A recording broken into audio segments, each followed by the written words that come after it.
오늘의 말씀은 이사야 58장 1절에서 14절입니다. 크게 외치라.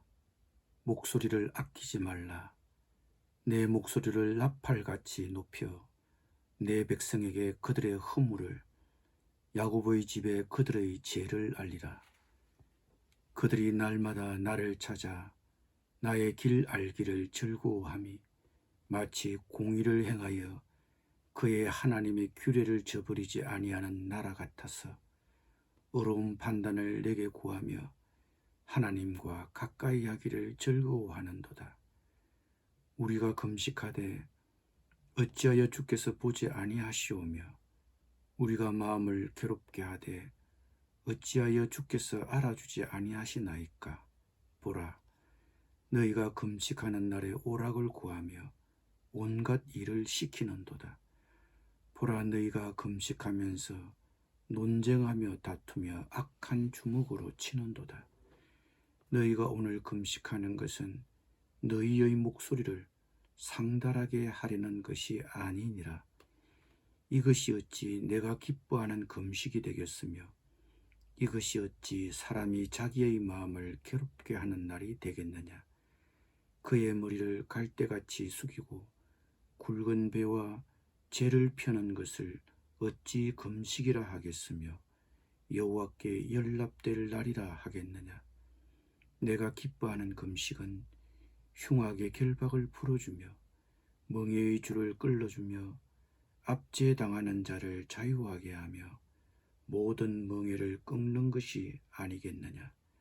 또 줄인 자에게 내 양식을 나누어 주며 유리하는 빈민을 집에 들이며 헐벗은 자를 보면 입히며 또 내 골육을 피하여 스스로 숨지 아니하는 것이 아니겠느냐.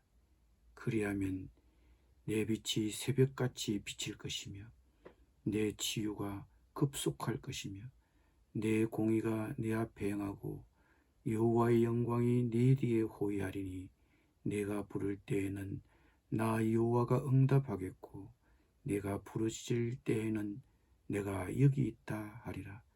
만일 내가 너희 중에서 멍에와 손가락질과 허망한 말을 제하여 버리고 줄인 자에게 내 심정이 동하며 괴로워하는 자의 심정을 만족하게 하면 내 빛이 흑암 중에서 떠올라 내 어둠이 낮과 같이 될 것이며 여호와가 너를 항상 인도하여 메마른 곳에서도 내 영혼을 만족하게 하며 내 뼈를 견고하게 하리니 너는 물된 동산 같겠고 물이 끊어지지 아니하는 샘 같을 것이며 내게서 날 자들이 오래 항폐된 곳들을 다시 세울 것이며 너는 역대의 파괴된 기초를 쌓으리니 너를 일컬어 무너진 데를 보수하는 자라 할 것이며 길을 수축하여 거할 곳이 되게 하는 자라 하리라.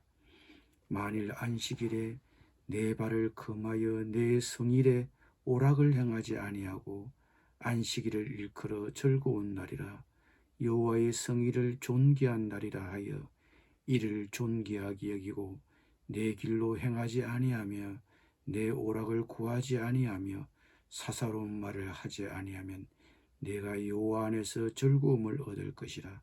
내가 너를 땅의 높은 곳에 올리고 네 조상 야곱의 기업으로 기르리라. 여호와의 입의 말씀이니라. 아멘.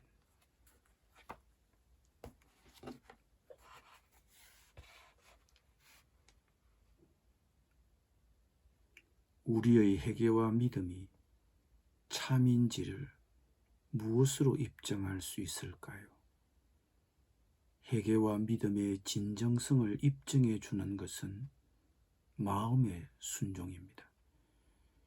그러나 이스라엘 백성들은 그 마음이 하나님으로부터 여전히 멀어 있었습니다.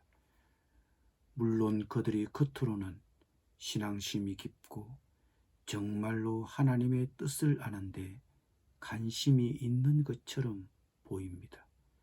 하나님은 그 한 가지 예를 이스라엘 백성의 금식에서 찾고 있습니다. 당시 이스라엘 백성들은 금식에 사로잡혀 있었습니다. 그러나 그들의 종교적 활동은 이기적이었습니다. 자신들이 얼마나 헌신되어 있는지를 보여주기 위해 금식하고 있을 뿐입니다. 우리가 금식하되 어찌하여 주께서 보지 아니하시오며 우리가 마음을 괴롭게 하되 어찌하여 주께서 알아주지 아니하시나이까. 종교 활동이 공로가 될 수 없고 신앙생활이 하나님과의 거래가 아닙니다. 그러나 이스라엘 백성들은 그들의 금식에도 불구하고 하나님의 보상이 없다는 속마음을 드러내고 있습니다. 그래서 하나님은 그들의 비상적인 신앙과 위선적인 종교 생활을 지적하고 있습니다. 보라, 너희가 금식하는 날에 오락을 구하며 온갖 일을 시키는도다. 보라, 너희가 금식하면서 논쟁하며 다투며 악한 주먹으로 치는도다. 이스라엘 백성들의 신앙에는 알맹이가 없었습니다. 그들은 내용보다 형식에 집착하고 있었습니다. 이스라엘 백성들의 종교 생활의 문제는 내적 내용이 없는 외적인 형식에 있었습니다. 그들은 금식하는 날 동안 먹고 싶은 음식도 금하면서까지 금식했지만 금식하면서도 자기 일꾼들을 착취하고 사람들과 다투고 싸웠습니다. 그들의 마음의 순종을 보여주는 금식은 아니었습니다. 하나님이 기뻐하는 금식은 형식이 아니라 내용입니다. 6절에서 14절은 하나님이 그들의 금식과 안식일에서 찾으시는 것이 무엇인지를 보여줍니다. 억압받는 자들을 풀어주는 것, 배고픈 자들에게 음식을 나누어 주고 이방인에게 잠자리를 제공해 주는 것, 손가락질과 험담을 중단하는 것, 오락을 행하지 않고 안식일을 지키는 것, 사서로운 말을 하지 않는 것, 이런 마음의 변화가 그들의 종교 행위에 수반한다면 하나님의 복은 자연스럽고 풍성하게 주어질 것이라고 말씀합니다. 이것은 우리에게 응답받는 금식, 응답받는 종교적 삶이 무엇인지를 잘 보여줍니다. 우리의 교회 출석, 교회 봉사, 기도, 11조와 같은 헌금 생활, 이런 종교 생활이 우리의 마음의 순종을 대치해 줄 수 있는 것은 아닙니다.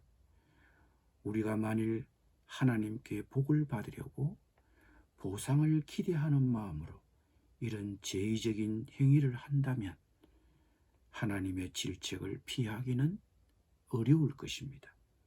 우리의 종교적 삶이 그 어떤 대가도 기대하지 않으면서 자기의 유익을 구하지 않는 섬김으로 행해진다면 하나님의 복은 그저 주어질 것입니다. 우리가 얻기 위해 하나님과 관계를 맺는 것이 아니라 사랑 때문에, 은혜 때문에 하나님과 관계를 맺기 때문입니다. 기도하겠습니다. 주님, 우리가 그리스도인으로서 종교적인 삶을 살 때 마음의 순종, 마음의 변화가 따를 수 있도록 도와주옵소서. 내용 없는 형식적인 신앙생활에 집착하지 않도록 도와주옵소서. 복을 받으려고 보상을 기대하는 마음으로 종교적인 삶을 살지 않고 사랑 때문에 하나님과 관계를 맺게 하여 주옵소서. 예수님의 이름으로 기도드립니다. 아멘.